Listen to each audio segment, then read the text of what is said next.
C'est quoi qu'il faisait donc? Ça me dit de quoi, ça? C'est Occupation Hood. Oui! Ah, mon Dieu, oui! C'était tellement drôle! Ah. Fait que c'est genre... dans le fond, il venait... Genre, il faisait un live Instagram, puis là, il faisait venir 2 personnes, comme un gars et une fille, traditionnellement. Puis c'est comme des dates, genre, virtuelles. Puis là, genre, c'est ça, il essayait de... C'était pendant la pandémie? Ouais, pendant la pandémie. C'est-tu genre un gag de coude, on s'approche pas trop? Ou... Non, c'était tout en live, genre. OK, Fait que, comme, ouais, c'est ça. Fait que là, c'était... Là, lui, il animait, il rendait ça drôle. C'était vraiment... Ce gars-là, il bon. fait tellement rire, man. Ouais, il est vraiment bon. Il fait ses sketchs, le Madame reculée. Répète le nom du gars, excuse-moi. Taille. Ouais, il est allé sur LOL, l'émission LOL de Prime. Là. Oui! J'ai vu les extraits, j'ai pas regardé l'émission, mais... Puis il arrive, puis en plus, c'est parce que là, c'est un autre sujet qu'on va pouvoir aborder, là, mais c'est un créateur de contenu, puis tu sais, c'est généralement les gens qui vont sur LOL, c'est des humoristes un peu plus traditionnels qui connaissent pas nécessairement les gens qui ont popé sur les médias sociaux, tu sais. Fait que lui arrive, super connu sur TikTok, il a comme un super gros following, personne ne le connaît, genre. C'est personne ne le connaît, ils sont comme c'est qui ce dude-là, tu sais. Il y a tellement un clash, pas un clash, mais tu sais, les médias sociaux puis les médias traditionnels, il y a vraiment comme je trouve, une grosse séparation. Genre. Puis on dirait que la séparation, elle augmente. 100%. Parce qu'il y a comme une segmentation qui s'est faite, parce que là, les médias traditionnels, leur public cible, souvent est plus vieux. Puis là, eux autres, ils veulent j'allais dire des views, des codes d'écoute, eux autres. Mais là, tes codes d'écoute, si tu veux plaire aux gens, puis que ton public cible est plus vieux, donc tu vas faire des trucs qui les intéressent. Donc, les plus jeunes vont être moins intéressés. Fait que là, c'est un cercle vicieux. T'es pogné à faire du contenu pour ton public cible. En ce moment, t'as de la misère à retenir les jeunes. Ben, en tout cas, c'est... Ben, comme récemment, c'était-tu... les Grammys, les Oscars, je sais pas c'est quoi, mais l'affaire de Billie Eilish avec les influenceurs. Là. Non, ça me dit rien, ça. OK, ben là, il faudrait que je me souvienne de l'événement, là, mais un événement récent, tu peux-tu googler ça? Puis, dans le fond, ce qui est arrivé, c'est qu'il y a une vidéo qui est devenue virale sur TikTok. Oui, je sais. C'est de quoi je parle. Okay. De Billie Eilish qui est en train de parler à du monde à sa table. C'est un événement dans lequel il y a énormément de célébrités et il y avait des influenceurs cette année-là, qui est pas habituel. D'habitude, c'est vraiment plus des comédiens, des chanteurs et tout. Quand je dis comédiens, des acteurs hollywoodiens plutôt, là. Puis des chanteurs et tout. Fait que Billie, elle s'est retournée à du monde de sa table puis elle a dit quelque chose comme pourquoi il y a des influenceurs ou de quoi de même. Puis ça a été filmé. Fait que ça c'est devenu super viral parce que le monde était comme Billie veut pas d'influenceurs à ces soirées-là et tout. Puis en ce cas-là, c'est comme viré pas en scandale, mais quasiment puis une grosse guerre en ligne de est-ce que les influenceurs ont leur place à ces événements-là. Puis en gros, les influenceurs, eux, ils avaient été invités pour promouvoir finalement la soirée parce que tu sais pour que le monde ait du contenu exclusif et tout. Puis là tu avais les célébrités qui eux étaient comme ouais mais ils ont fait quoi pour se retrouver là avec nous quand c'est du monde qui poste en ligne de leur salon. Tu sais c'est ce genre de ce clash là.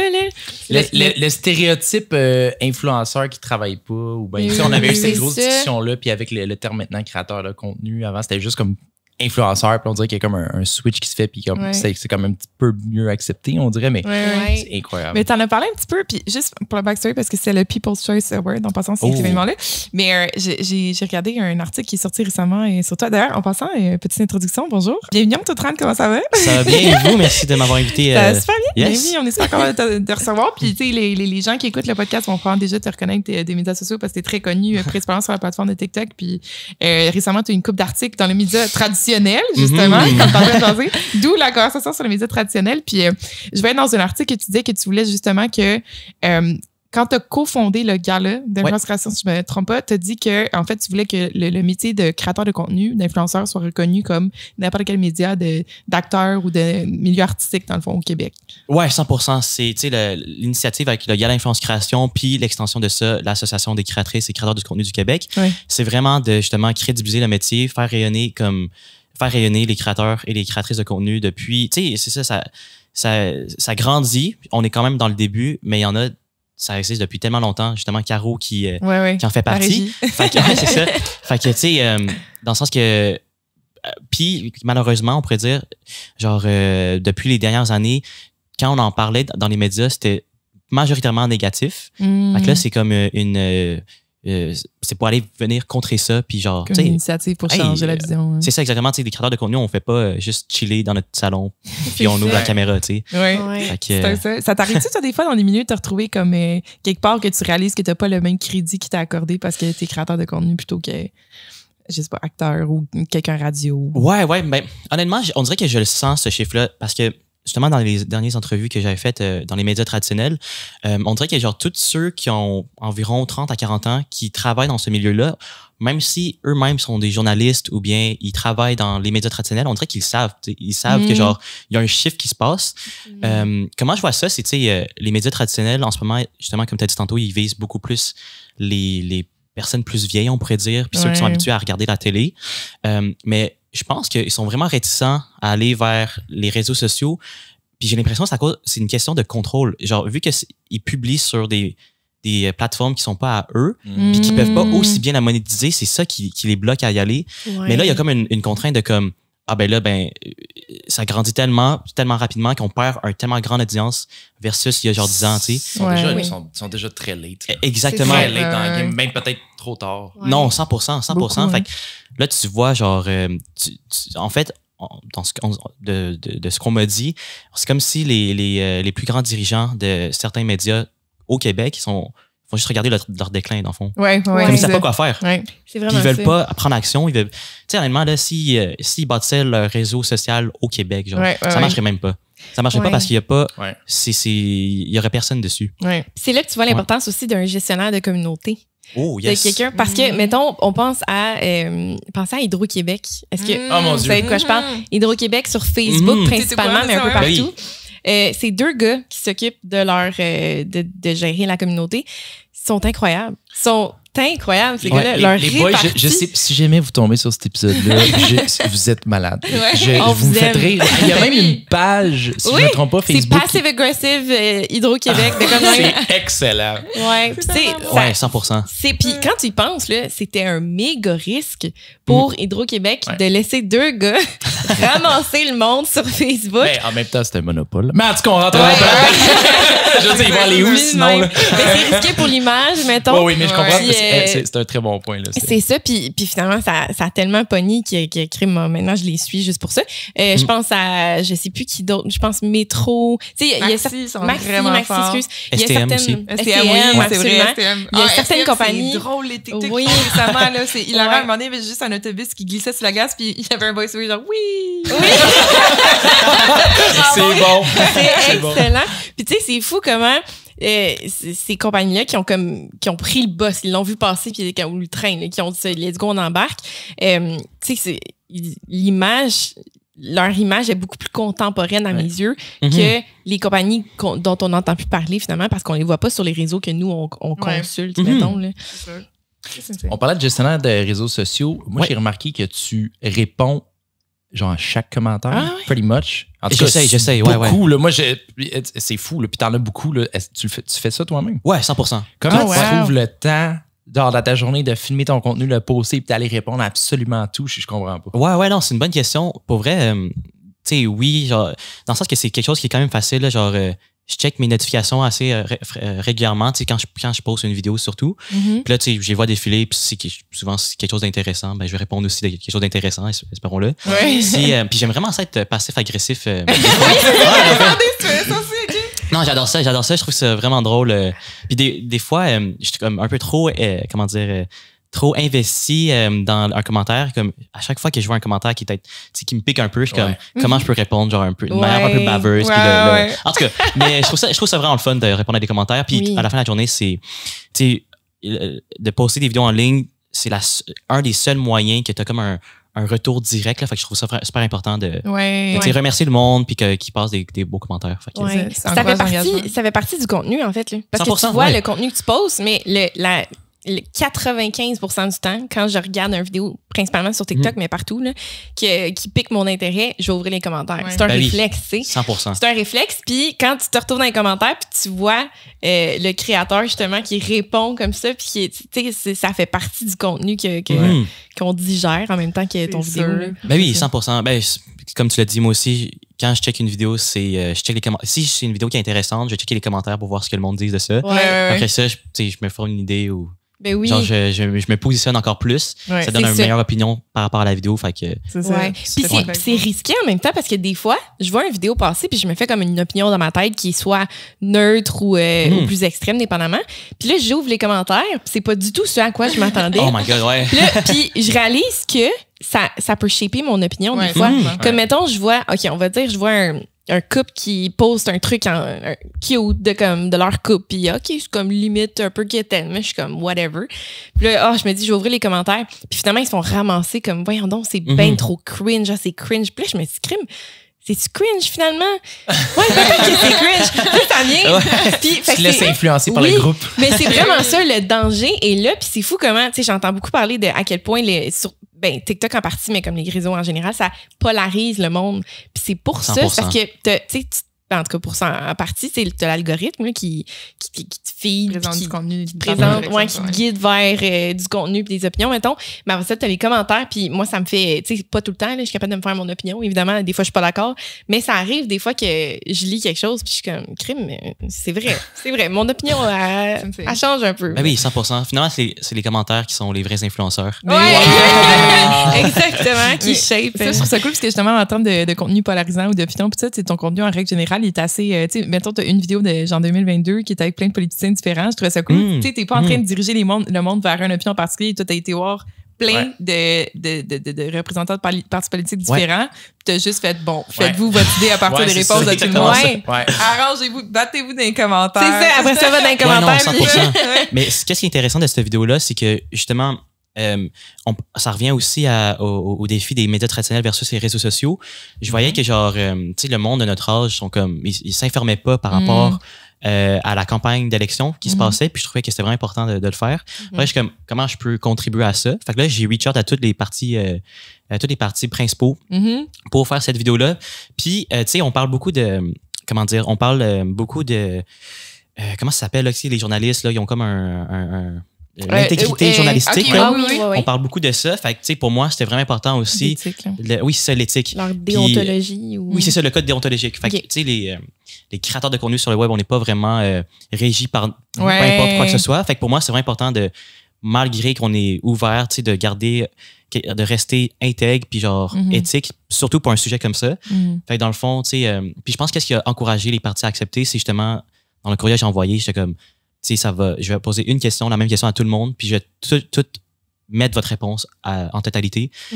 Comme ça, genre, tu sais, à la fin de la journée, si votre réponse est bonne, ben ça va bien influencer le monde. Si elle est mauvaise, ben ça sera à votre détriment. C'est pas toi qui va l'edit. Ouais, exactement. C'est pas moi qui va genre shaper leur message parce que je pousse un parti politique mais comment t'as réussi à avoir ce monde-là sur ton TikTok? Genre, ça m'a tellement impressionné. De un, est-ce que tu penses que c'est parce que tu as une grosse plateforme, puis on ta plateforme, puis ou c'est-tu parce que peut-être qu'ils n'ont pas tant que ça de demandes de ce type de médias?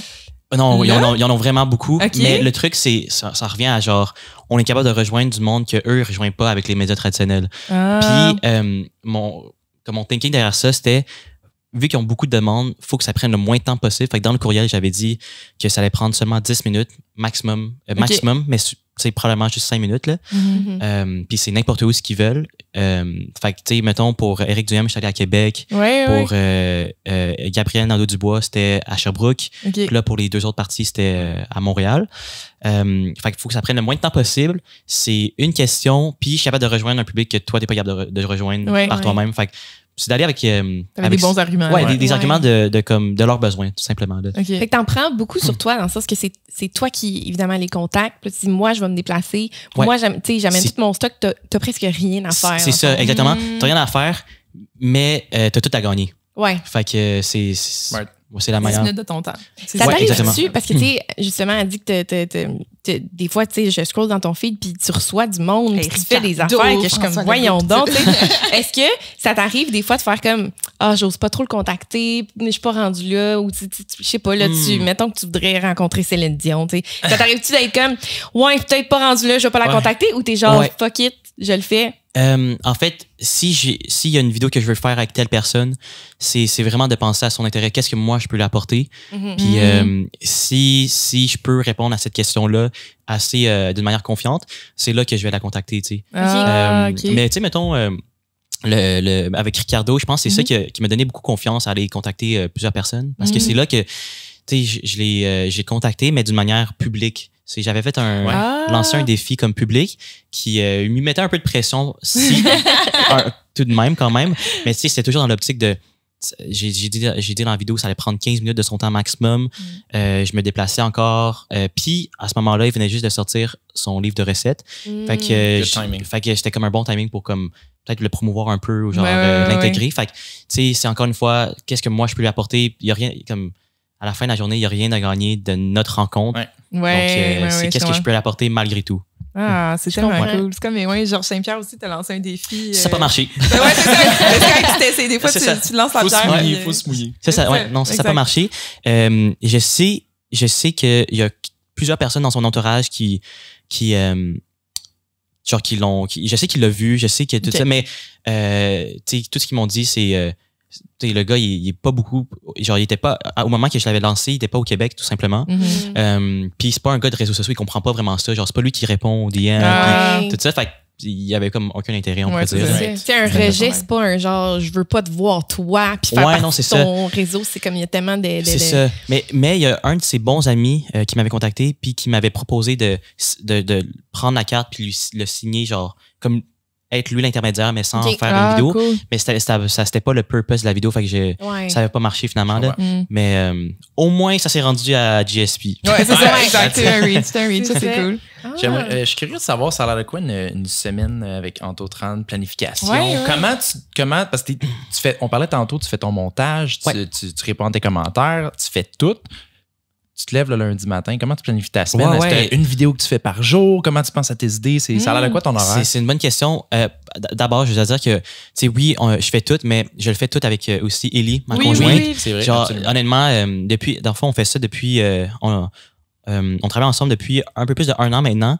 Puis depuis ce temps-là, c'est genre la meilleure chose qui s'est passée pour toute la création de contenu, toute la business, dans le sens que pour moi, ça m'a permis de plus focusser sur ce que je suis le meilleur. Fait que, comme penser à faire des concepts, puis les filmer, puis aussi faire le montage. C'est ça qui me prenait plus de temps. Fait que je voulais plus me concentrer par rapport là-dessus pour développer. Ouais, exactement.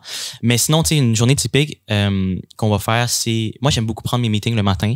Fait que, c'est des appels avec genre des collaborations, des potentielles relations qu'on peut développer. Ben, le matin, j'y prends. Puis l'après-midi, c'est là que j'aime genre me déplacer pour si c'est comme une rencontre en personne ou bien des vidéos que je fais. Puis le soir, c'est le montage. OK. Fait que c'est comme... Tu sais, ça, c'est comme une... on pourrait dire comment j'aime séparer mes journées. Par contre, tu sais, vu que je travaille autonome, ben ça peut se déplacer comme je me sens là, puis ça dépend vraiment des semaines. Comme là, tu t'es déplacé sur la Rive-Sud d'un avant-midi. Oui, exactement. Et ça me fait plaisir de le faire. J'aime ça aussi. En fait, plus récemment, là, genre, on part nos journées un peu plus tôt le matin, puis c'est vraiment le fun. Genre, on dirait qu'on est plus productif. Ouais. C'est le fun. Ouais, moi aussi, je le fais le matin. Moi, le matin, puis en tout cas, je l'ai fait pendant les longues périodes. Des fois, je le fais pas, mais si je me lève à 5h, 6h, là, pendant longtemps, j'arrivais au bureau à 6h le matin. Mes heures les plus productives, là, c'est genre 6, 7, 8. Je te sors, là, ouf, je peux te clencher une journée. Honnêtement, je prenais pas très du reste de la journée. 100%. C'est mes heures que je suis vraiment, vraiment, vraiment focus. 100%. Mais vous, je suis curieux aussi de savoir, comme tantôt, vous avez mentionné que vous avez toutes des business. Est-ce que vous pouvez me faire un petit résumé? Ouais, un petit topo de tout. Moi, de mon côté, j'ai ma compagnie de consultation puis de formation dans le domaine de l'optimisation en business. J'ai travaillé beaucoup en agence puis en marketing. Mon gros background est en marketing. Puis éventuellement, j'ai fait la direction d'opération. Là, j'ai fait, j'aime ça, genre les business en règle générale. Je travaille avec plein d'entrepreneurs différents dans l'agence. Fait que j'étais exposée à plein de modèles d'affaires différents. Puis je trouvais ça intéressant la façon qu'eux, ils fonctionnaient puis géraient leurs trucs à l'interne dans les entreprises. Puis avec tous les outils que j'ai appris à utiliser, toutes les entreprises avec qui j'ai discuté à un moment donné, je fais comme, hey, moi, je peux rencontrer une PME qui a pas nécessairement en place des processus, des outils, puis je peux juste faire, hey, moi, j'ai des outils pour toi. Moi, j'en ai des processus à te proposer. Fait que là, j'ai commencé à faire ça, puis là, je consulte à mon compte. Fait que c'est une entreprise de une personne, mais je suis incorporée, mesdames et messieurs. Félicitations, c'est vraiment cool. Merci beaucoup. Oui, de mon côté, je suis product designer. Fait que je travaille en tech, puis en gros, ma job, c'est de designer des logiciels. OK, fait que je fais un mélange du design on-hand, fait que je fais les prototypes, puis je vais voir les développeurs, puis je leur donne. Puis tout ce qui est la recherche utilisateur. Fait que moi, je vais contacter les utilisateurs, je vais faire des surveys, je vais analyser leur comportement en ligne, mettons, puis après ça, je vais faire le design en fonction de ça. Et Très Antoine? Cool. Moi, je suis dans le milieu des télécoms. Théoriquement, c'est un rôle de gestion de projet, mais c'est assez large, la gestion de projet. Fait que c'est le relationnel avec les partenaires qu'on a un petit peu partout dans le monde, à qui qu'on donne la business, tout le côté finance derrière ça, l'impact sur le budget, la planification à long terme, court terme, puis après ça, on fait l'exécution de des projets. Côté business, je sais qu'en tout cas, tu travailles avec un petit projet avec Caro. Oui, on a beaucoup de projets. Je rentrerai peut-être pas dedans tout de suite, mais on a énormément de choses qui s'en viennent, puis on a vraiment de pousser ça. That's it. D'ailleurs, on est là, fait que je vais te poser la question parce que tu parlais que toi, tu t'étais fait demander éventuellement, est-ce que tu aimerais utiliser tes plateformes pour peut-être lancer quelque chose? Puis je t'ai entendu, par exemple, mentionner un drink. Ça serait quelque chose qui t'intéresse. Oh my God, oui. Est-ce que c'est toujours le cas? Oui. T'as-tu d'autres choses? C'est quoi qu'est-ce qui s'en vient? Oui, c'est une bonne question.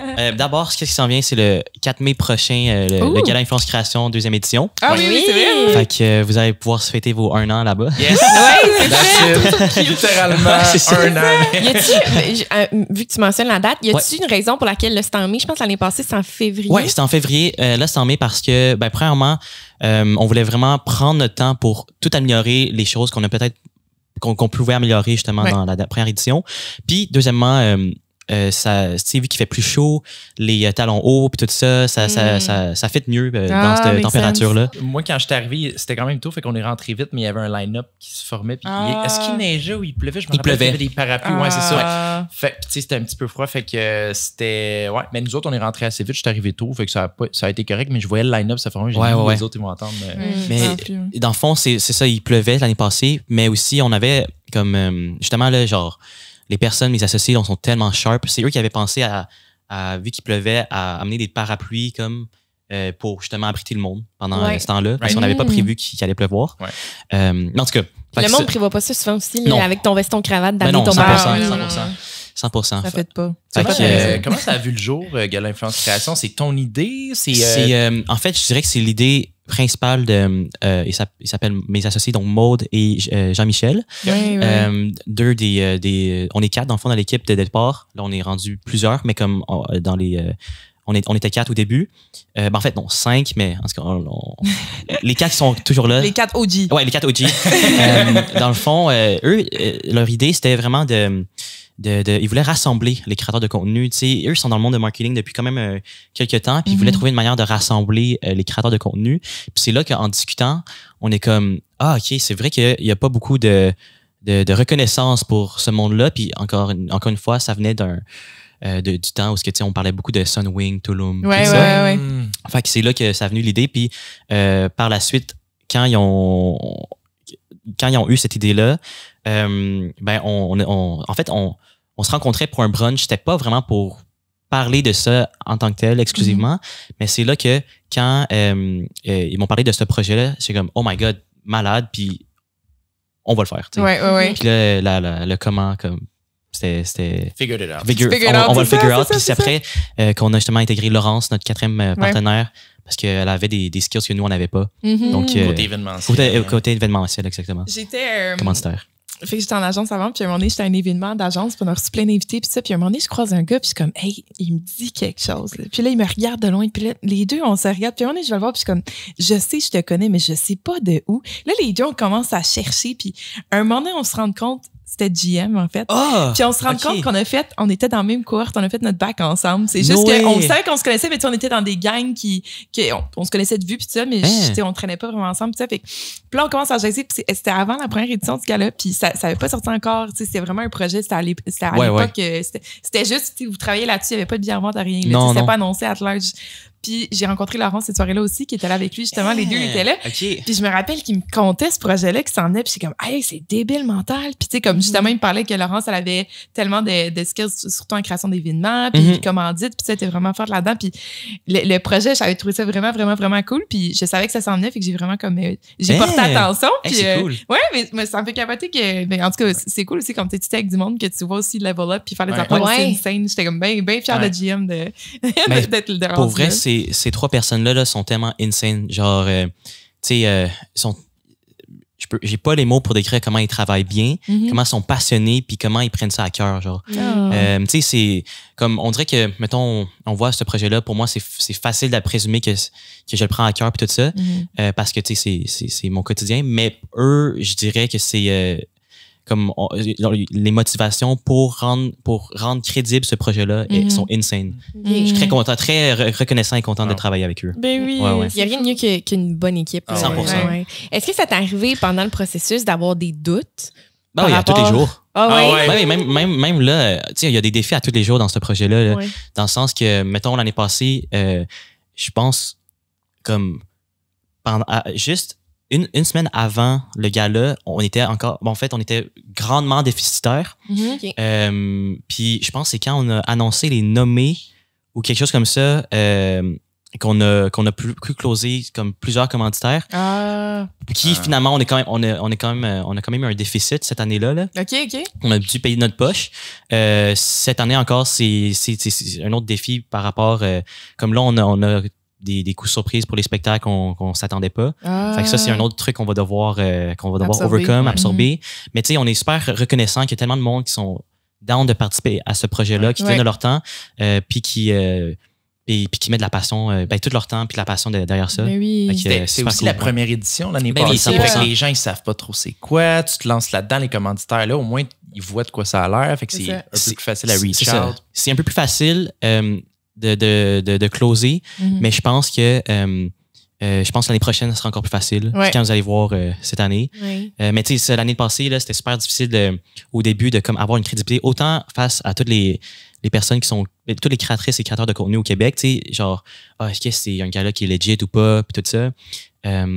Donc, on a dû le prouver, puis on va le faire jusqu'à temps qu'on meurt. Est-ce que tu te retrouves un peu là-dedans? Parce que tu postais récemment qu'il y a comme t'as fait t'es revenu en arrière un peu, puis tu disais que toi, quand t'as commencé, en fait, il y a eu un bout que tu t'endettais carrément. Ouais. Parce que c'est ça, tu t'investissais, mais ça pognait pas encore, ça levait pas encore. Puis après ça, justement, on a vu ta montée spectaculaire. Est-ce que tu te vois un peu dans ce gala-là de comme, hey, c'est worth it, puis ça va pogner, puis... 100%. Tu sais, de la même manière que je m'endettais, entre guillemets, pour faire mes vidéos, ce projet-là, tu sais, je le faisais, mais c'est comme si, je m'en rends compte après que c'était comme que je m'endettais puis que je perdais de l'argent. Mais tu sais, à la fin de la journée, c'est que je faisais ça genre parce que c'est des choses qui m'intéressaient. C'était ma passion c'est au quotidien, je pensais toujours à ça. Fait que c'est comme un hobby finalement. Si je dépensais pour un hobby plutôt que le voir comme je m'endettais, c'est sûr que par après, tu peux le nommer comme ça. Je comprends. Même chose pour le gala. C'est comme c'est un projet qui nous anime puis qu'on voit le potentiel infini pour tout ce milieu-là au Québec. Fait que, tu sais, c'est comme un hobby, on pourrait dire. Tu vois pas ça comme c'est une business, ça va rouler, on va faire du cash. C'est pas du tout le... Non, pas du tout le mindset. On va pas faire du cash, puis mais c'est nos BNL, de toute façon. Fait que, excuse-moi, OSBL. Fait que, de toute façon, on peut pas faire de l'argent avec ça, mais on peut avoir un bel impact, puis c'est ça le but. Oui, c'est vraiment cool. Mais c'est une belle vitrine aussi, là. Peut-être que ce projet-là, même si lui rapporte pas d'argent, c'est sûr que ça rapporte des opportunités. 100%. C'est sûr que 100%. Puis, tu sais, techniquement, comme le titre que j'ai dans ce projet-là, c'est comme directeur marketing et cofondateur, mais c'est un titre que j'aurais jamais pu avoir si je voulais rentrer dans une entreprise directement. Parce que j'ai pas de bac. J'ai pas fini mon bac. Fait que, tu sais, juste ça, c'est comme, OK, c'est quand même cool. Mais. C'est une opportunité d'expérience puis d'apprentissage. Puis c'est vraiment insane. Absolument. Puis on a effleuré le sujet du cash. Ça, là, les médias traditionnels, ils aiment ça demander aux créateurs de contenu combien qu'on fait d'argent. Non, c'est vrai. On en parlait justement avant de commencer l'enregistrement, quand tout est arrivé. Puis, on trouvait ça vraiment cool parce que tout récemment, il y a un article qui est sorti sur toi dans lequel tu parles de ton salaire qui était fait en 2023. Puis, c'est un sujet qui est encore super tabou, je pense, l'argent qui est fait par les créateurs de contenu au Québec. Mais toi, tu as décidé de finalement mettre un chiffre là-dessus. Tu disais qu'au départ, tu voulais pas en parler. Puis, qu'est-ce qui a fait le switch? C'est vrai. Dans le fond, avant tous les podcasts que j'avais faits, je m'étais dit la seule question que je veux pas aborder, c'est la question des chiffres et des revenus. Parce que c'était souvent mal interprété. Quand on voit un chiffre, on l'interprète pas bien, peu importe, puis il y aura toujours un commentaire négatif par rapport à ça. Mais j'avais pas réalisé avant, comme cet article-là, que si on le projette d'un bon angle, ça peut avoir l'effet contraire. Puis, tu sais, le retour que j'ai eu par rapport à cet article-là, c'est vraiment, vraiment beau à voir dans le sens que il y a tellement de monde qui m'ont texté par après ou qu'on a croisé, peu importe, que genre ça avoir des cadeaux. Ouais, c'est ça. Il y a ça, c'est vrai. Mais que ça les inspirait à vouloir devenir créateur de contenu, puis que tu sais, il y a genre tellement de créateurs de contenu sont comme il y a un en particulier qui m'est venu en voir, genre il m'a dit genre hey, il y a justement quelqu'un qui m'a dit trouve-toi une vraie job puis tout ça, tu vas jamais venir ça va jamais arriver à quelque chose.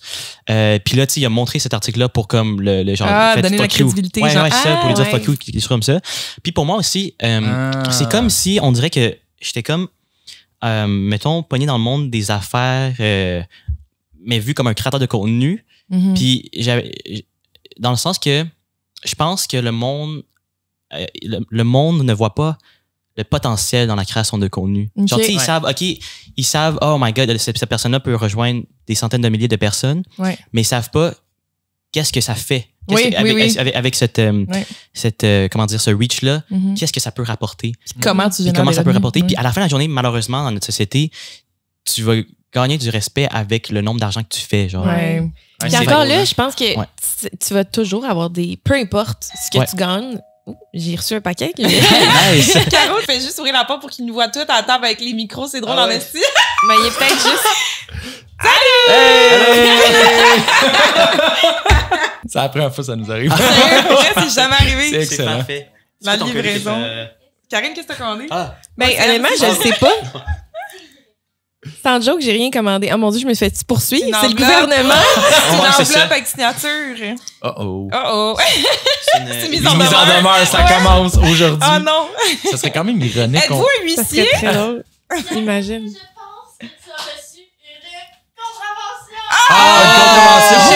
Je le sais, ça vient d'où? C'est que je conduisais. Je me souviens plus sur quelle autoroute. Tu veux voir le montant? Karine, le tunnel, c'est proche du tunnel? Non, c'est à Montréal. Rendu-le, ouvre, là. C'est à Montréal. C'est pas une autoroute, pardon, c'était comme un boulevard.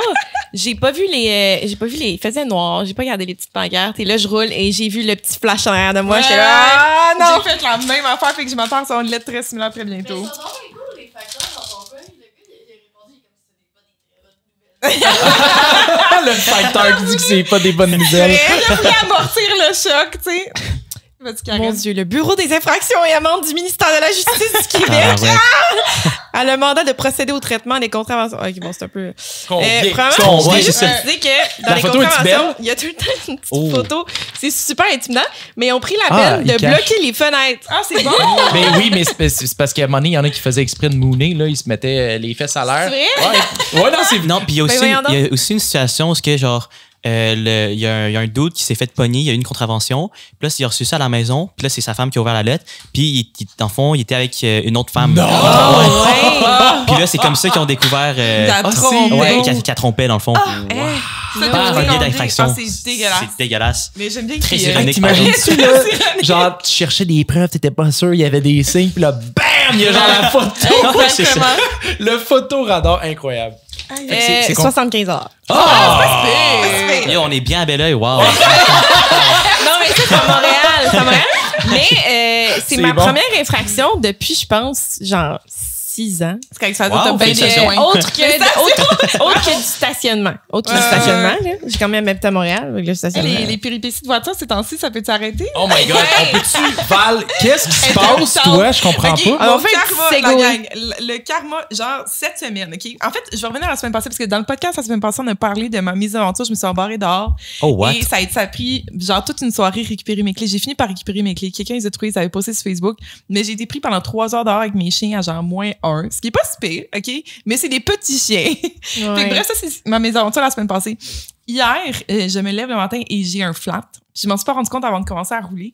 Fait que j'ai un flat, je finis par me faire remorquer. Je boucle le remorqueur qui est en chemin, qui est presque rendu. J'ai posté ça en story, puis un de mes amis qui m'écrit, c'est comme une connaissance, c'est un gars que je connais, mais que je savais pas ce qu'il faisait dans la vie. Puis là, il m'écrit, Valérie, pourquoi tu m'as pas genre appelé? J'ai une compagnie de remorquage littéralement à côté. Comme ça m'a coûté 160$ de remorquage. Je suis sûre qu'il m'aurait fait un prix d'amis. Mais Val, retiens ça parce que à devoir aller, tu vas en avoir besoin bientôt. 100%. Fait que là, j'ai enregistré la photo de sa carte d'affaires dans mon téléphone. je vais l'appeler la prochaine fois. Remarquage la joie à la gang. Remarquage la joie. Nice plug. Puis, fait que bref, là, je m'en vais au garage en me disant, crime, je vais juste acheter un autre pneu. Puis là, finalement, moi, j'ai un pneu d'hiver qui est éclaté dans 2 semaines. Il faut qu'on change pour nos pneus d'été. Fait que moi, j'ai choisi le meilleur moment au monde. Donc, moi, je les aurais mis tout de suite. Là. J'ai pensé à ça. Puis finalement, j'étais comme, tu sais, je vais quand même avoir besoin de mes pneus d'hiver à some point. Fair enough. Puis là, ils en vendaient plus des pneus d'hiver parce qu'ils ont tous des pneus d'été. Fait que là, j'ai appelé 7 centres de service pour trouver un endroit qui avait un pneu. Puis finalement, il a fallu que j'achète 2 pneus parce que là, il faut qu'il y ait les 2 mêmes pneus en arrière. Puis mon pneu que j'avais, il se fait plus. Puis oh my God. Oh shit. Ça, c'est mon affaire de pneus. Et là, je me dis, bon, journée de merde, c'est correct. Je suis arrivée chez mon client genre 6 heures en retard, mais je suis allée chez mon client pareil. Le soir, je rentre chez moi. Et qu'est-ce que je trouve à la maison? Mes chiens ont déchiré une chaise avec un coussin à l'intérieur et il y avait de la mousse littéralement partout dans mon appartement. Partout dans mon appartement. Ceux qui me suivent sur Instagram l'ont vu, j'ai des posts en story. Littéralement partout. J'ai ramassé ça. J'ai même pas de balai. Il a fallu que je ramasse ça avec mes mains puis genre une mop. Pourquoi t'as pas de balai?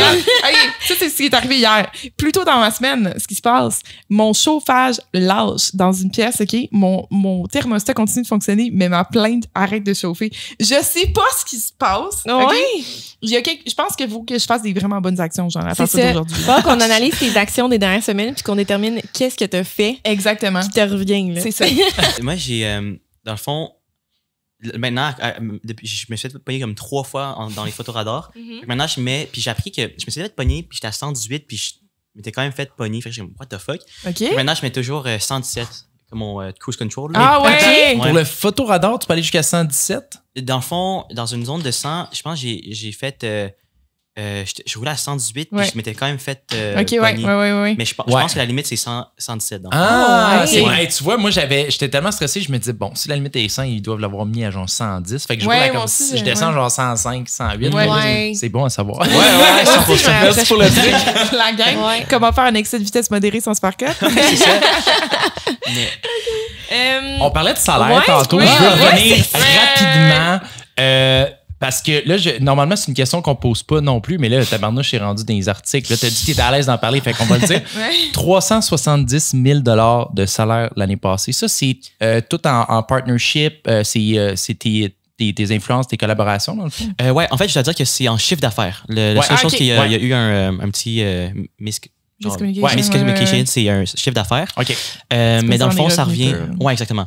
Fait que ça revient à majoritairement des partenariats, mais aussi beaucoup de consultations pour les entreprises, pour la création de contenu. Puis des fois, un peu plus en 2022, moins en 2023, mais par de la création de contenu pour les entreprises que je ne fais pas devant la caméra, par exemple. T'es-tu incorporé ou t'es à ton compte travailleur autonome? OK, c'est ça. Fait que toi, t'as des coûts, en fait, pour ta création de contenu, évidemment, de l'équipement, des déplacements, puis toutes sortes des choses, de la bouffe que tu achètes, des choses que tu fais. Avec tous ces coûts-là, ils passent dans ton entreprise. Oui, exactement. Fait que c'est pour ça que je peux pas dire que c'est un salaire. Mais, tu sais, techniquement, dans le sens que je pourrais le prendre comme un salaire, c'est juste que c'est vraiment cave. Oui, c'est ça. Tu vas réinvestir aussi dans ton contenu, puis ça. Ce que je trouve cool quand tu disais tantôt que là, le monde qui commande « Trouve-toi une job! » Puis là, tu peux littéralement prendre l'article puis leur montrer. C'est comme « Ah, OK, il y a peut-être une job. » Encore une fois, c'est soit « Trouve-toi une job, tu feras pas de cash » ou quand tu fais trop d'argent, ils sont comme « Ben oui, toi, les influenceurs qui font rien puis qui font 300 000 » le monde ne sera jamais content. Non, c'est ça. Puis ça que je trouve drôle, comme, tu sais, il y avait une comparaison qui se faisait, genre, pourquoi, mettons, premièrement, oui, je suis très reconnaissant d'avoir fait ça, puis d'avoir cette chance-là.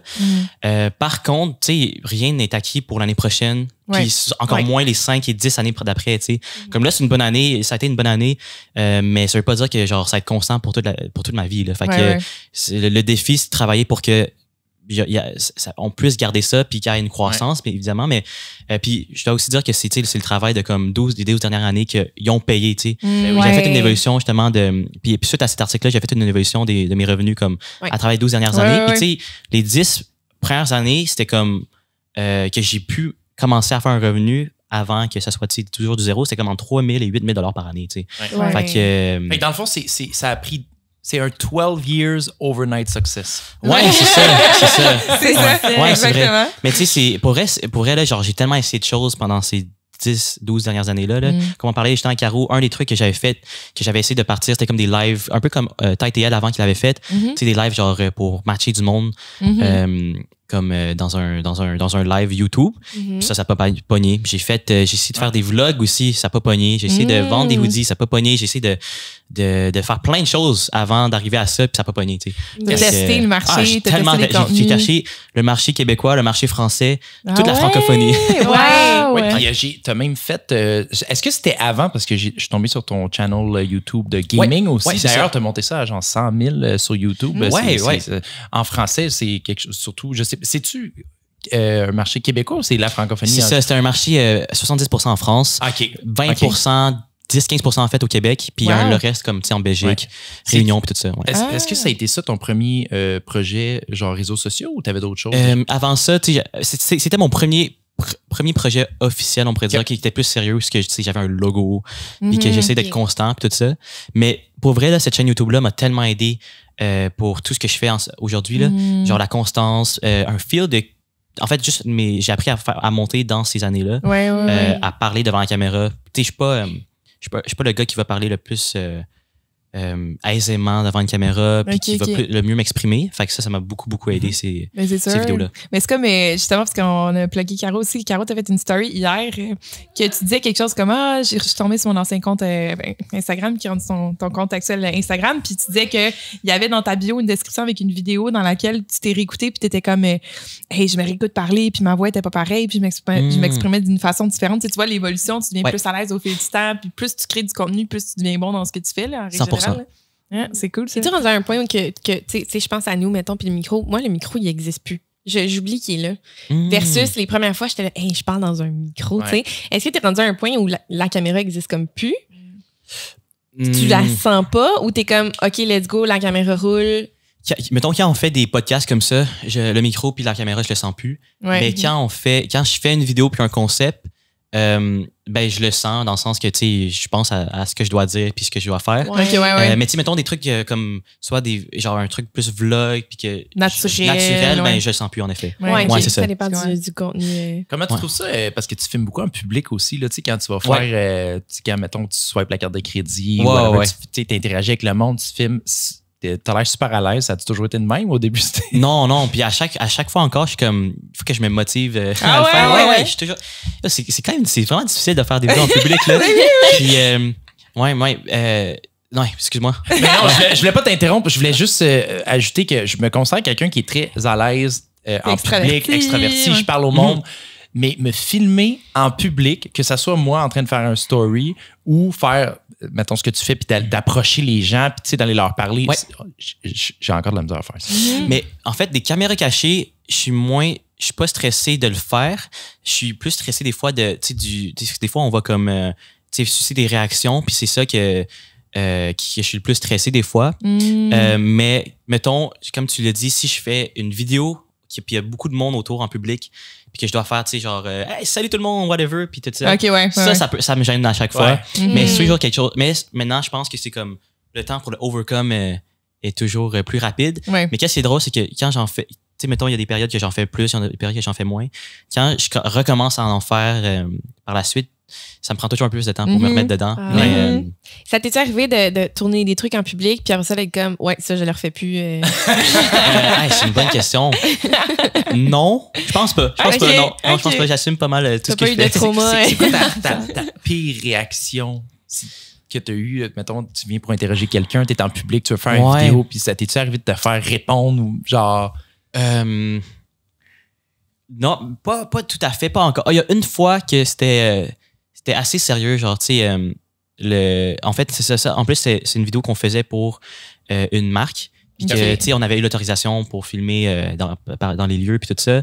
Puis là, dans le fond, tu sais, c'est ça, tu veux avoir toutes les réactions, capter toutes les réactions possibles avec ton... je crois que j'avais une GoPro sur moi, genre. Puis là, on avait rencontré un monsieur, puis lui, il était vraiment, genre, il était vraiment pas down. Puis il y a juste comme... On le filmait même pas, mais c'est juste qu'il voyait qu'il y avait une caméra. Là, il voulait voir tous les clips que j'avais filmés. Puis genre, tu sais, je suis comme, honnêtement, comme, tu sais, le seul clip que peut-être que t'aurait apparu, c'est celui-là. Puis je l'ai effacé directement. Puis là, il voulait ma carte d'identité, puis tout ça. Oh my God! Fait que c'était un peu intense à cette fois-là. Mais tu sais, honnêtement, tu sais, je suis très, très, très conscient de la vie privée du monde. Fait que je vais toujours essayer de brouiller les faces si jamais on n'a pas d'autorisation. Puis sinon j'ai toujours l'autorisation du monde. Ou même quand j'ai l'autorisation, des fois, je le brouille pareil. Parce qu'ils veulent pas ou whatever. Juste la protection. En passant, je te lève mon chapeau. Moi, j'apprécie ça énormément de toi. Tu sais, il y a des créateurs, surtout sur le marché américain. Il y en a un peu au Québec, mais surtout sur le marché américain. Puis tu sais, il y a quelques années où YouTube, il y a eu une phase que les pranks, là, c'était populaire en tabarnouche. Mais les pranks, pas le fun. C'est genre que tu ris du monde, t'es ridiculises. Puis tu mets dans des situations malaisantes. Ouais, puis tu sais que peut-être qu'il y en a qui avaient signé ou whatever, mais je suis pas mal sûr qu'il y en a qui postaient 100%. Parce que genre des fois tu vois des réactions, c'est clairement que la personne ne veut pas être filmée en ce moment. Puis ça, moi, ça me purge. Le pire, c'est que ça marche. Le monde aime ça. Ça suscitait des réactions, des commentaires. Je sais pas pourquoi les gens aiment ça, voir des gens qui se font, je sais pas, renverser de quoi dessus. Whatever. Juste pour rire, qui d'ailleurs, ça vient juste de sortir, qui ont annoncé qu'ils étaient bankrupt, là, qui sont en train de faire c'est vrai. Mais ils sont sur le bord de la faillite. Ouais, c'est ça. C'est ça. Ils ont déclaré faillite officiellement. Puis j'ai parlé avec une fille qui avait fait. Ça, non, c'est pas vrai. On a eu Émeric. On a eu Émeric dont la sœur faisait des vidéos pour. Elle avait été actrice pour eux autres. Oui, c'est vrai. Puis je me rappelle qu'Émeric nous racontait, il était comme, tu sais, la réalité, c'est que les prises que tu vois à la télé, il y en a peut-être, je sais pas c'est quoi le pourcentage, peut-être 10% en fait de ce qu'ils ont vraiment filmé parce que la plupart des gens, ils refusent de se retrouver sur de signer. Ils font correct, là. Tu sais, les pranks juste pour eux, ils font signer, ils ont l'autorisation. Voilà, c'est ça. Il y en a des. Il y en a des poussées, mais tu sais, c'est pas quand c'est rendu que tu renverses ou tu ridiculises quelqu'un. Non, c'est ça, c'est ça. Mais c'est ça le truc, c'est que tu sais, dans mes vidéos, justement, je ridiculise pas le monde. Non. C'est genre de tester un peu puis faire des challenges le fun. Fait que tu sais, il y a des questions, fait que je suis à l'aise, mettons, de les filmer, puis si jamais ils veulent pas, ben tu sais, je le fasse, whatever, puis ou je le pose pas nécessairement. Mais tu sais, nécessairement, honnêtement, tout le monde dit oui parce que y a rien à. Genre, c'est ça, je vais pas genre demander une question. Hey, c'est quoi ton body count? C'est ça. Le pire, c'est que ça marche. Le monde écoute ça, les commentaires puis tout. Mais cette question-là me tue. Mais moi, maintenant, je trouve, je sais pas si vous avez remarqué ça, là, mais comme, je trouve que maintenant, on voit un shift. Il y a toujours une évolution au contenu. Il y a certaines créatrices ou créateurs qui n'évoluent pas, mais le public évolue, je trouve. Puis c'est ça qui est vraiment intéressant pour un créateur ou une créatrice de contenu, c'est que c'est une game d'évolution. Tu dois saisir comment le public évolue. C'est ça, il faut que tu suives ça parce que sinon, en fait, toi, tu deviens irrelevant si t'es pas constamment actif et tu t'assures de répondre aux besoins. Puis est-ce que tu trouves, tu sais, mettons, là, j'ai regardé ton contenu puis j'étais comme, wow, c'est brillant parce que ton type de contenu est tellement large que les partenariats, les collaborations que tu peux aller chercher, ça peut être des compagnies de linge, des compagnies de bouffe, des compagnies de services, de voyage. C'est tellement large que j'étais comme, c'est écœurant que tu as réussi à faire, tu sais, t'as comme pas une niche hyper précise malgré que ton contenu, on le reconnaît. Tu peux faire littéralement n'importe quoi. Puis tu parlais aussi du fait que depuis qu'avec ta fiancée, vous travaillez ensemble puis que vous avez travaillé un plan d'affaires, tu sais, c'est-tu une stratégie que vous avez travaillé ensemble? Ça, c'est-tu quelque chose que vous avez vraiment défini? Est-ce que vous savez clairement quel type de partenariat vous cherchez, quel type de contenu vous allez faire, etc.? Oui, définitivement. C'est définitivement quelque chose qu'on a réfléchi. Tu sais, au début, là, j'étais comme pogné dans la loupe de la bouffe. Fait en 2022 ou 2021-2022, la plupart de mes partenaires, c'était des partenaires de bouffe que j'avais parce que j'étais un peu comme associé à ça. Fait qu'on a travaillé beaucoup à diversifier justement le type de contenu. Puis, tu sais, comme le scoop, là, pas le scoop, mais genre notre secret, c'est de se baser sur des modèles télé, honnêtement. Comme la télé, là, pourquoi ça marche? Pourquoi ça marche depuis tellement longtemps, depuis toujours? C'est parce qu'ils réussissent à bien placer des commanditaires. Puis peu importe le type d'émission, peu importe le type de show.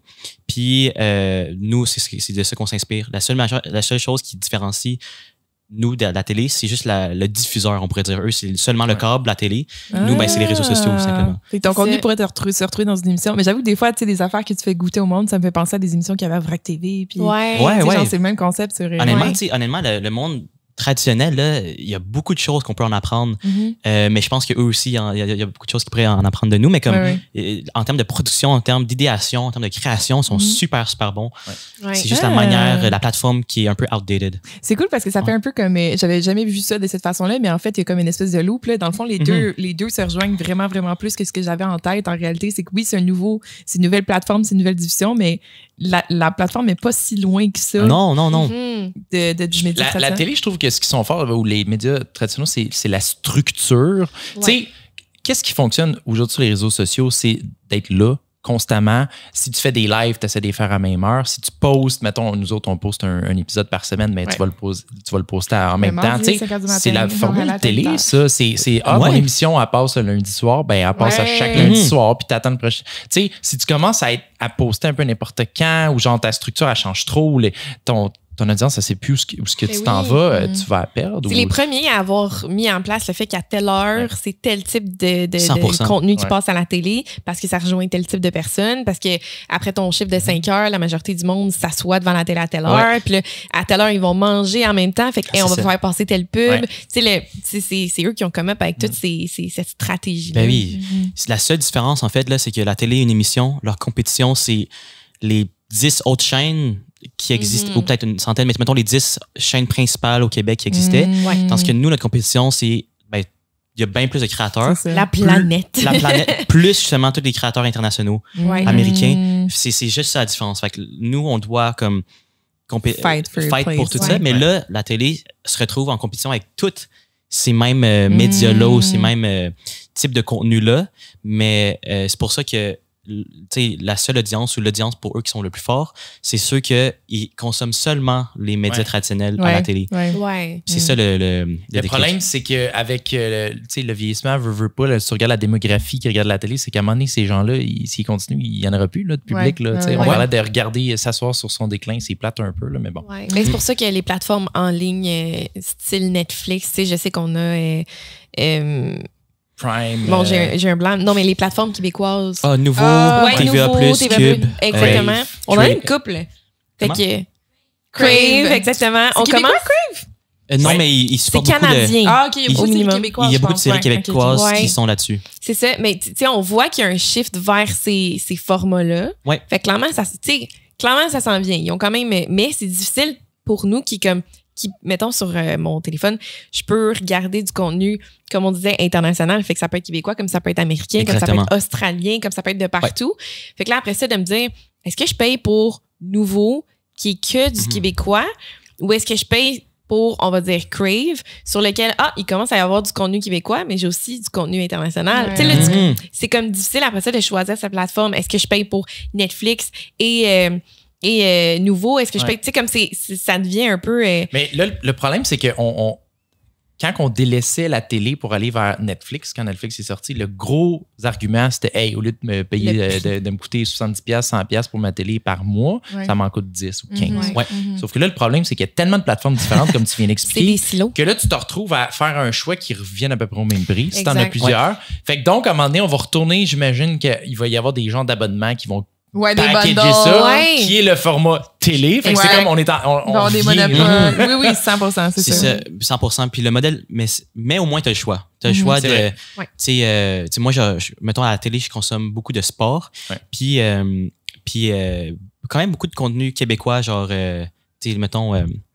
à Radio-Canada, on adore Dans l'œil du dragon. Sinon, Ellie est une grande fan de L'amour est dans le pré. Oui. Puis Masterchef Québec qui vient de sortir récemment, Les Chefs, tu sais, ça c'est vraiment cool. Mais je sais même pas qu'est-ce que je voulais dire. On a le choix de choisir. Oui, on a le choix quand même. On a le choix. Puis c'est ça. Tu sais, pensez-y, là, comme avant, on payait justement 70, peut-être 100$ pour le câble, qui était un revenu quand même très constant pour ces médias-là. Plus, ils mettaient des revenus publicitaires. Là, si tout le monde consomme sur Internet, puis qu'on paye plus justement un abonnement de 70$ pour le câble, eux, ça diminue considérablement leur revenu, tu sais. Fait que là, ils doivent compenser avec les pubs, mais s'il y a moins de monde qui regarde les pubs, ils peuvent pas justifier ce prix-là. Exact. Puis moins de contenu original. Exactement. Fait que c'est comme une roue qui meurt. Une roue qui meurt. Hâte de voir ce déclin-là. Non, pas hâte, là, mais c'est... Des fois, le déclin. Je pense que, comme tu dis, les séries comme ça qui fonctionnent sont intéressantes, c'est juste qu'ils vont devoir les diffuser ailleurs, puis ils vont devoir trouver une façon de les rentabiliser d'une autre façon. Puis... 100%. Puis je pense que qu'est-ce qui est cool pour nous, c'est que dans le fond, nous, le gap qu'on doit franchir d'un côté, c'est la qualité de la télé. C'est d'offrir cette diversité-là puis d'offrir cette qualité-là. Mais on a toujours l'option du super authentique, super raw, version story puis tout ça. Fait que ça, par contre, on le voyait pas à la télé puis ça, c'est un de nos avantages. Mais je pense que comme avec le temps, c'est d'aller chercher la qualité que la télé pouvait nous offrir. Les poster sur des plateformes en ligne comme genre YouTube, TikTok, Instagram, Facebook. Puis je pense que c'est là que ça va vraiment remplacer la télé dans genre 10 ans. Là. Ben oui. Même pas.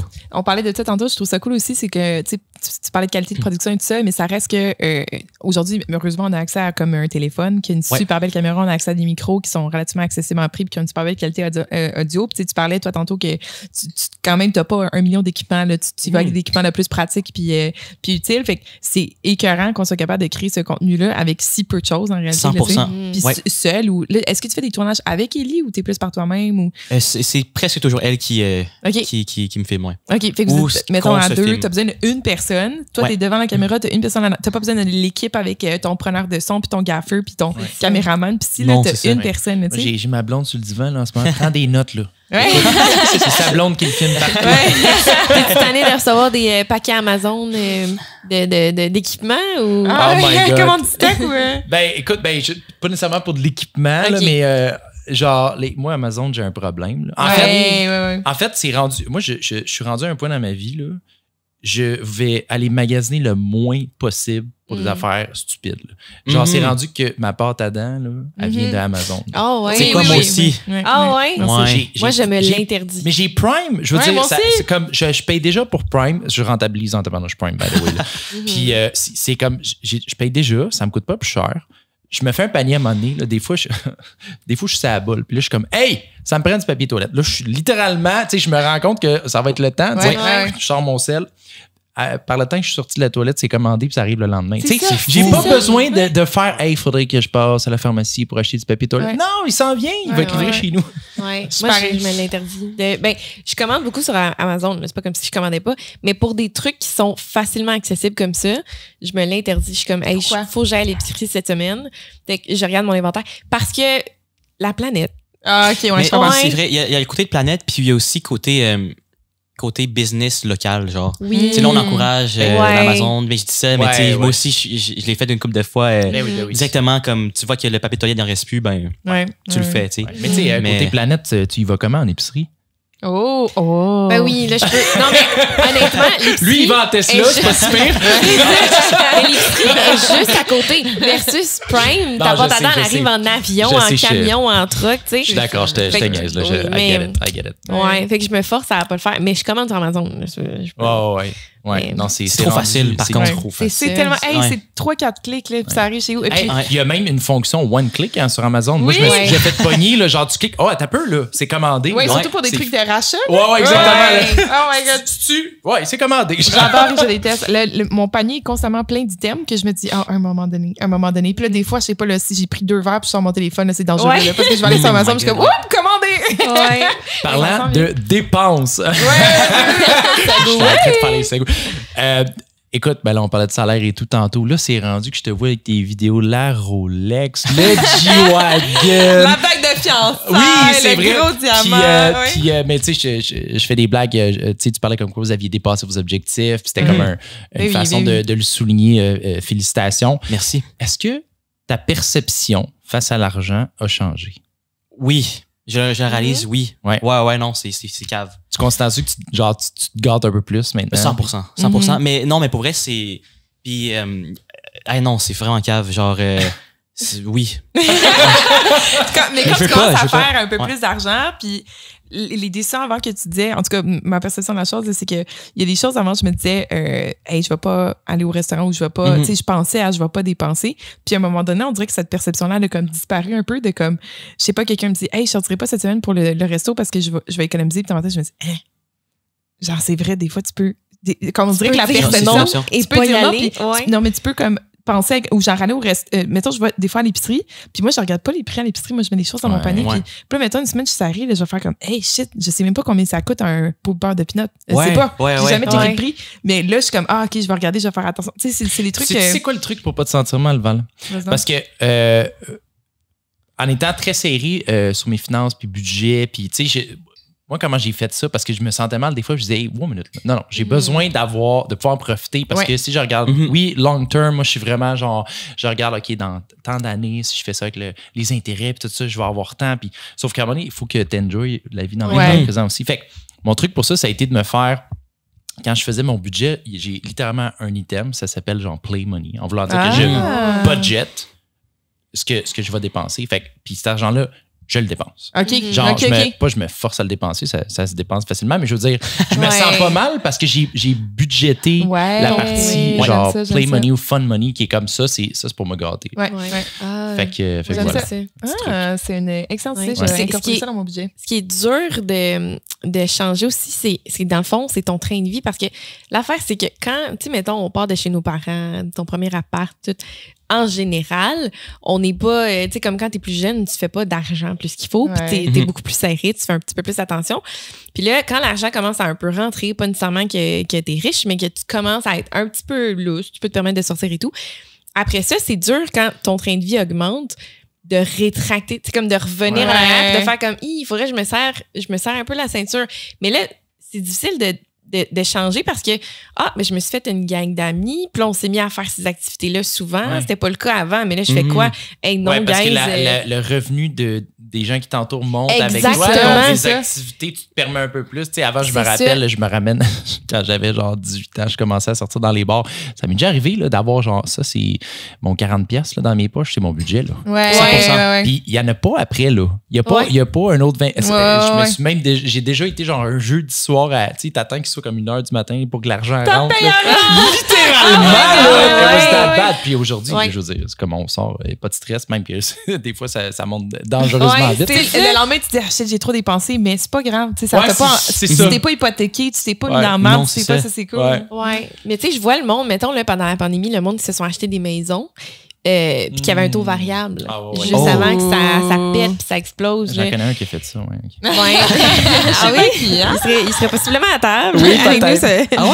En fait, j'ai acheté un peu après la pandémie quand les taux ont monté. Je savais que ça allait monter. J'avais calculé à peu près où ça allait être parce que je voulais être à variable, mais ça a monté pas mal plus que je pensais. Je ne mentirais pas, ça fait mal. Ça fait mal. Je le sais qu'à un moment donné, ça va rebaisser, mais là, tu sais, je pense à tous ceux qui ont mis leur maison en vente, mettons. Là. Toi, tu t'achètes ta maison, crime, c'est plus spacieux que ce que tu avais avant, tu peux t'installer et tout. Après ça, de vendre ta maison puis te dire, là, il faut que j'achète de quoi de moins cher, de descendre ton train de vie. Il n'y a rien de plus humbling, puis ça doit être tellement difficile de faire comme... de changer, c'est carrément changer. C'est comme se dire, à partir de maintenant, je me lève à 7h le matin, à tous les matins. C'est pas facile de juste créer une habitude. Ouais, c'est vrai. En tout cas, il faut que tu plonges. Ouais, c'est pas facile. Mais je pense, tu sais, oui, comme j'ai une perception différente de l'argent, de la valeur, mais premièrement, pas Ellie. Fait qu'Ellie est très... comme elle me rappelle toujours, tu sais, mettons, je serais du genre à pas regarder les prix à l'épicerie. Mais elle va toujours regarder, même si on sauve 1 ou 2 piastres à chaque fois. C'est toujours. Mais par contre, je suis aussi du genre à pas avoir besoin de beaucoup pour être heureux. Fait qu'honnêtement, là, si demain, j'avais plus d'argent dans mon compte de banque, ça me dérangerait pas. Genre, je virais... très correct. En plus, de toute façon, tu sais qu'avec le mindset entrepreneur puis le travail que tu es capable de mettre, tu pourrais tout perdre demain matin, tu serais capable de rebâtir quelque chose de toute façon. Ouais, c'est vrai. C'est la confiance de ses compétences. Il y a cette confiance-là aussi qui est le fun, mais tu sais, honnêtement, comme c'est ça, genre, surtout plus l'année passée, on s'est permis beaucoup plus de choses que normalement. Mais là, je me suis dit que cette année, on va investir d'argent à des places que ça va fructifier, mais qu'on va pas pouvoir... qu'on va pas pouvoir toucher. C'est ça. Est-ce que tu penses utiliser la méthode MrBeast pour, tu sais, comme il réinvestit, mais lui, il est vraiment comme création de contenu, là, genre, il ne vit que pour ça, là, puis il réinvestit tout ou pratiquement tout. Puis, tu sais, au début, c'était une couple de 100$, puis c'est rendu des millions dans ses vidéos. Littéralement, genre, ça rentre, là, il va faire des vidéos. Est-ce que tu penses réinvestir autant? Ben oui, 100%.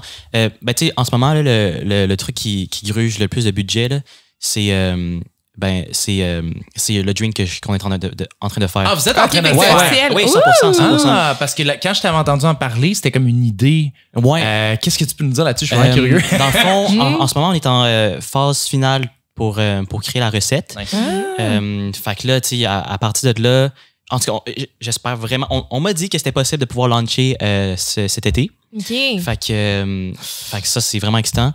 Mais tu sais, honnêtement, il y a tellement de variabilité par rapport à ce projet-là, dans le sens que comme, tu sais, ça va dépendre de combien de points de vente on va pouvoir introduire dans les débuts. Ça va dépendre de... En tout cas, il y a plein d'affaires. Mais... T'as pas une idée des chiffres fixes encore. Exactement.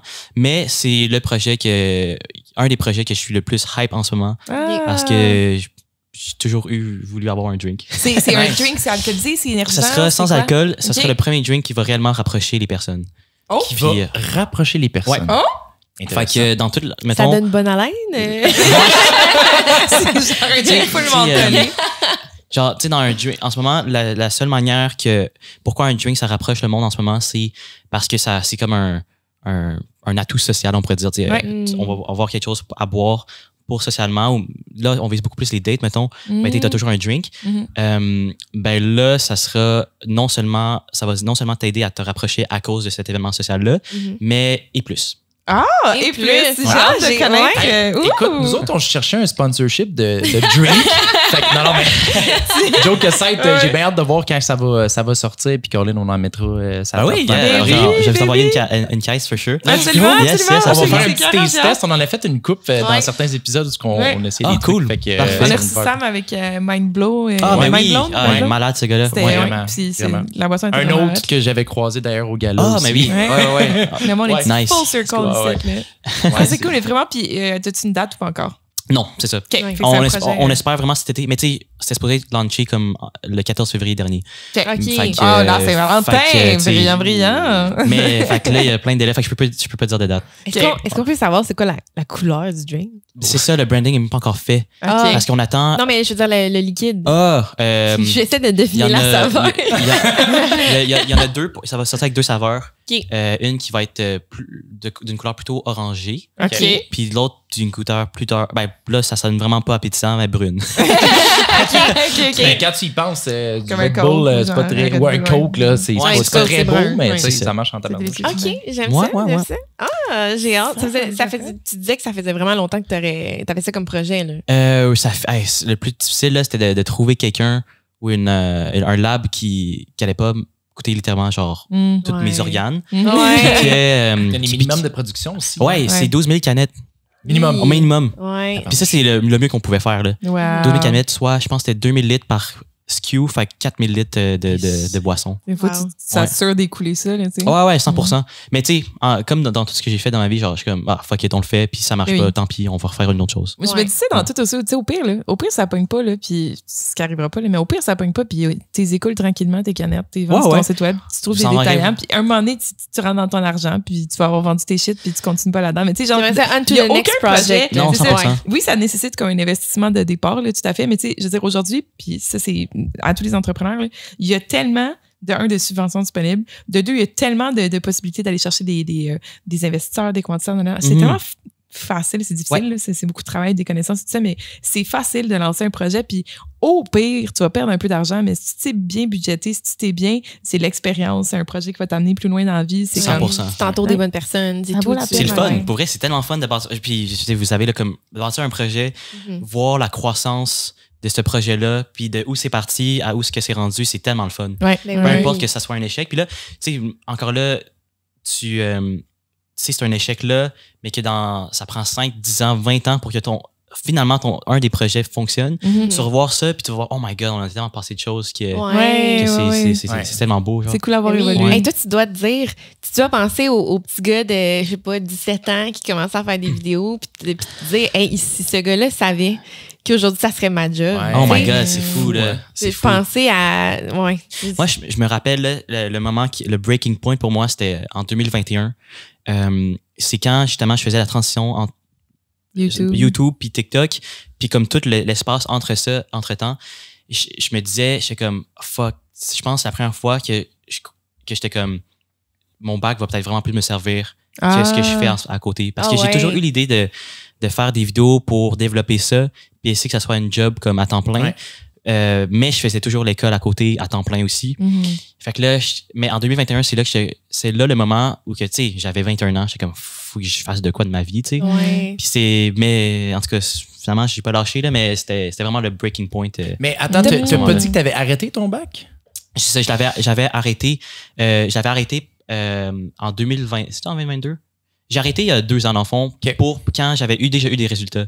Mais il y a comme eu un moment où j'étais encore... j'étais, dans le fond, en maths à ce moment-là.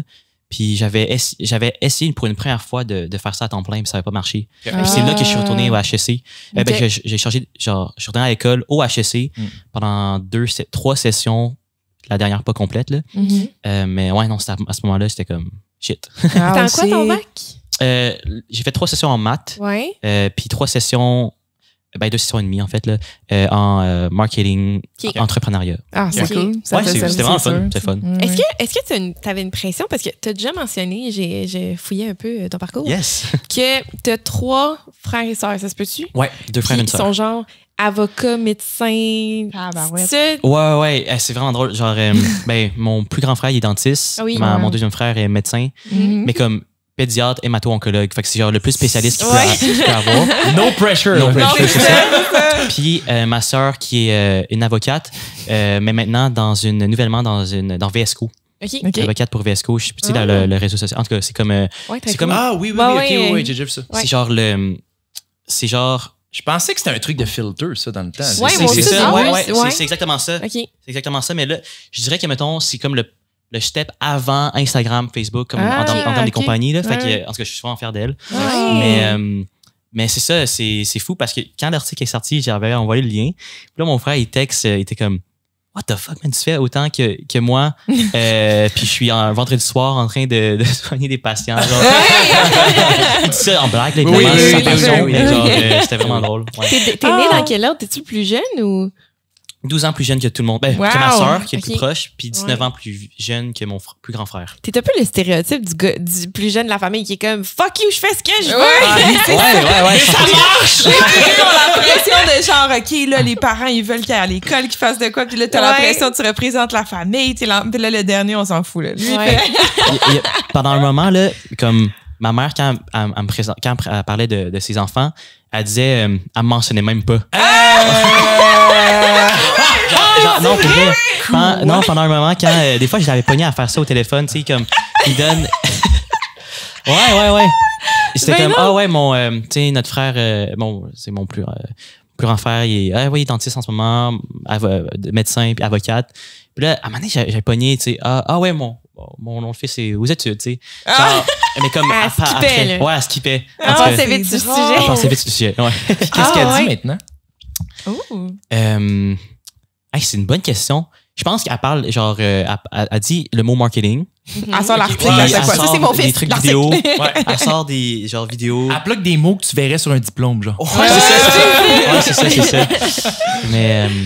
Concepteur, producteur, réalisateur. Genre, tu sais, des termes qui sont plus comme dans l'industrie média traditionnelle. Est-ce que ça t'a affecté dans le parcours? Est-ce que tu pensais à, genre, qu'est-ce que mes parents vont penser ou comme, il faut comme que je fasse, faut que j'ai un diplôme de la même façon que mes frères et sœurs, tu sais, comme t'avais-tu ça qui t'est...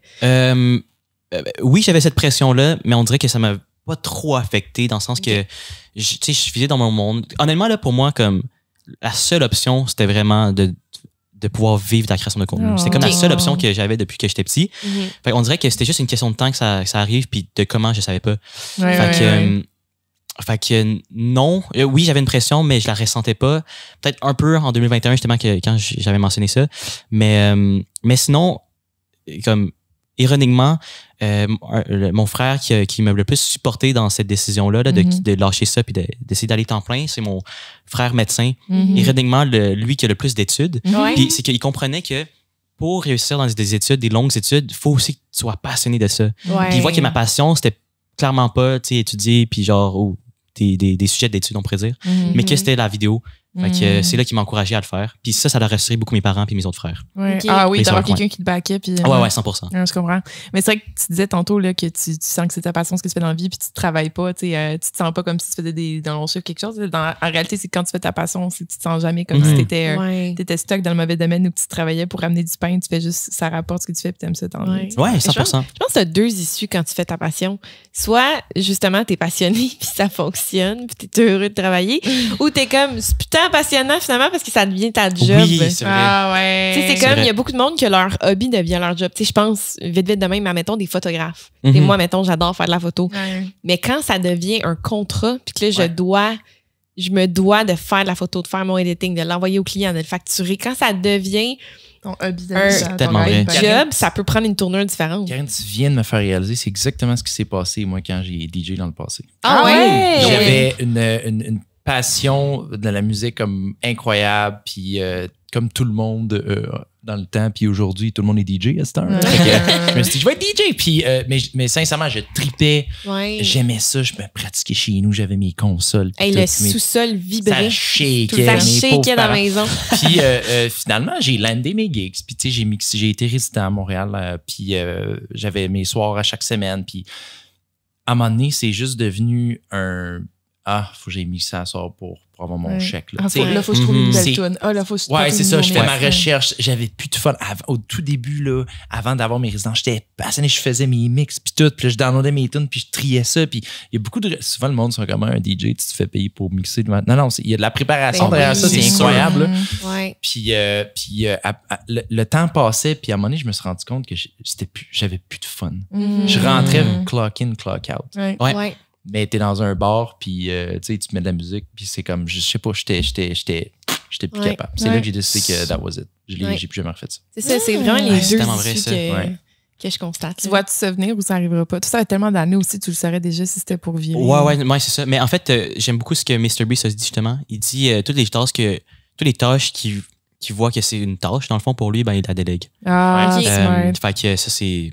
Fait que je vais y aller de cette optique-là. S'il y a quelque chose que je vois que ça va être une tâche à faire, ben, je vais le déléguer. Mais, honnêtement, c'est ça qui est tellement fun, la création de contenu. Je pense que vous le savez, là, genre, avoir une idée, puis après ça, la faire en comme l'espace d'une journée, la publier, avoir un retour, puis là, on to the next one. Ouais. Moi, c'est ça que j'aime. Genre, parce que t'as comme un high de comme, ça serait vraiment bon, puis OK, let's go, puis là, ça se fait quickly. Ça traîne pas. Ouais, c'est ça. J'adore ta méthode aussi. J'étais comme, j'analysais tes vidéos, j'étais comme, bon, c'est quoi la sauce secrète en tout? Comment qu'il fait? Évidemment, t'as des idées. Je sais pas comment tu fais pour trouver des idées autant de variées puis créatives. Mais tu as aussi une espèce de ce que moi, ça c'est mon analyse, tu me corrigeras si je me trompe, un genre de modèle que tu mets d'une vidéo à l'autre, que j'ai remarqué, bon, tu vas rester souvent dans le cours, ça bouge beaucoup, ça va très vite, très dynamique. La caméra, il y a beaucoup de mouvements. Fait que, tu sais, ça l'attire l'œil, évidemment, les subtitles et tout. Puis, j'ai remarqué aussi une affaire que tu fais souvent, des loops. Oui, c'est ça dans les Ça, là, incroyable. Mais faut que tu réfléchisses à ça, là, comment tu vas commencer pour le couper à la bonne place pour que ça fasse un loop. C'est tellement smart parce que ça te garantit quasiment au moins 2 views. Fait qu'on dirait que tu doubles parce que le monde, quand ça recommence, je suis dans une loop. Par le temps que tu t'en rendes compte, surtout si c'est un vidéo court, tu t'es déjà fait avoir, tu l'as regardé 2 fois. Oui, 100%. Mais ça, en fait, là, quand j'ai découvert la manière pour faire des loops comme parfaites, là, je l'abusais. Ouais. Mais là, par contre, qu'est-ce que j'ai réalisé à ce moment-là, c'est que je me pognais à me forcer à faire une loop au détriment du contenu. Au détriment de t'adaptais le contenu pour que ça fasse une loop. C'est ça, exactement. Fait que dans le fond, maintenant, je fais juste des loops si je vois que c'est une intégration parfaite. Sinon, tu sais, honnêtement, le sujet de la vidéo, c'est ça le plus important. Là. Fait que le sujet de la vidéo, puis faire en sorte que le monde sache c'est quoi le sujet de la vidéo puis qui est nice au début, c'est ça le plus important. La manière après ça, c'est tout subjectif. Là. Mais ouais, merci beaucoup, j'apprécie les commentaires. Ce que j'aime beaucoup aussi, c'est que, tu sais, on parlait tantôt de partenariat puis de la pub et tout. C'est que la majorité des créateurs de contenu, t'as la création de contenu puis t'as la pub. Puis toi, ce que tu fais, c'est qu'au lieu de faire juste comme, hey, aujourd'hui, on va parler de tel produit, voici mon code promo, c'est que tu l'intègres à ton contenu. Fait que c'est intéressant de l'écouter parce que c'est pas juste comme, hey, c'est une publicité, c'est comme, t'en profites pour j'écoute un taste test, j'écoute pas une pub pour le produit, pour la bouffe. C'est ça qui est cool. Honnêtement, c'est ça le plus important pour moi, là, c'est d'intégrer une pub dans un contenu. Puis si jamais c'est une pub que je dois divaguer de mon contenu, ben je le charge plus cher. Parce que c'est un de mes en fait, c'est Ellie qui a établi tous ces barèmes-là. Très, très, très smart.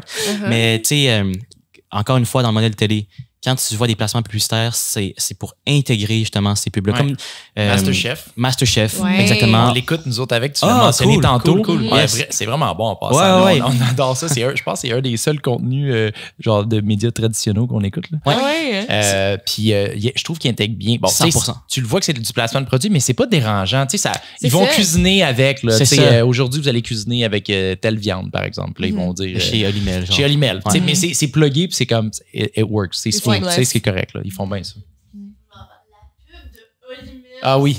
La pub de Olimel. Quelque chose. Là, la pub de l'email, en fait, ben, c'est pas tant la pub en soi, c'est qu'il y a une affaire. Tu sais, on parlait de nouveau tantôt. Là. Ouais, je sais pas ouais. c'est qui mixe leur son. Là. Ah Tu sais, oui. Je sais pas c'est qui. S'il y a personne qui review, mais comme t'écoutes ton émission, puis là, la pub, elle te rentre dedans la tard. Tu sais, les pubs, c'est toujours plus fort. Ça a toujours été de même. ouais. C'est plus compressé, mais là, c'est next level. Ah ouais. Ça va être pas rapport. Là, genre, c'est comme. Et genre, tu le mutes. Fait que là, tu l'entends même plus. Ouais, c'est ça. Ouais, Nous, on cherche la télécommande. À ça que j'y pense, je m'en rappelle de la pub. Ouais, de Olimel, ben, parce que je suis comme. La télé traditionnelle, c'est tu sais, en audio, t'apprends ça, c'est toujours, tu sais, mettons, du contenu régulier, un film, c'est vraiment pas compressé pour que t'aies vraiment du dynamisme. Tu sais, ça monte, ça descend. La télé, c'est moins pire. Les annonces, c'est un combat, c'est qui le plus fort. C'est un combat de qui compresse le plus et qui le plus fort. Mais il y avait quand même à la télé un maximum en décibels. Tu peux pas dépasser. Il y a un standard. Je me rappelle plus c'est combien, je l'ai déjà su. Il n'y a pas ça sur les médias sociaux? Ben, théoriquement, non, il n'y a pas vraiment de. Je veux dire, à un moment donné, tu vas distorsionner. Là. Tu sais, si tu fais juste le mettre trop fort. Ouais. Le standard, c'est si tu pètes les oreilles de tes viewers ou non. Tu vois les commentaires frustrés, là. Ouais, c'est ça. Mais tu sais, on est limité aussi par l'appareil qu'on a dans nos mains. On contrôle le volume dessus. Mais tu sais, tu le remarqueras, là, promène-toi sur ton feed TikTok. Il y a souvent là, des créateurs de contenu, le son est pas égal. Moi, des fois, je monte, je descends, je monte. Surtout quand tu es dans un contexte que tu veux pas trop déranger. On dirait que là, tu t'en rends compte. Là. Moi, mon problème, là, c'est que j'écoute beaucoup des ASMR. Fait que là, je passe dans mon feed, puis là, t'as du ASMR que tu t'as monté. Je monte le son, puis là, oups, je passe au prochain. Je fais très souvent ça. Quand je me promène dans mon feed. Ben écoute, Rapapapon. Mais merci vraiment beaucoup, Antoine, d'être venu. C'est vraiment super apprécié. Pour vrai, on a une super belle conversation. On a appris plein d'affaires. Puis j'espère qu'il y a d'autres créateurs de contenu qui vont s'inspirer de cette conversation-là pour se dire qu'ils sont capables, puis ils vont y arriver, puis ils peuvent faire du cash. Puis j'ai vraiment hâte de goûter. Moi aussi. De goûter tes drinks. C'est de savoir qu'est-ce qui rapproche. Là, je suis curieux. J'ai vraiment hâte de savoir comment ça va fonctionner. Ma curiosité. On va partir la petite toune. Tony, la petite toune de fin que nous, on entend dans nos écouteurs. Ouais, c'est ça. C'est vrai. C'est vrai. Fait qu'on se retrouve à un de ces quatre. Ciao, guys. Bye, voilà, gang. Merci à vous. Yes.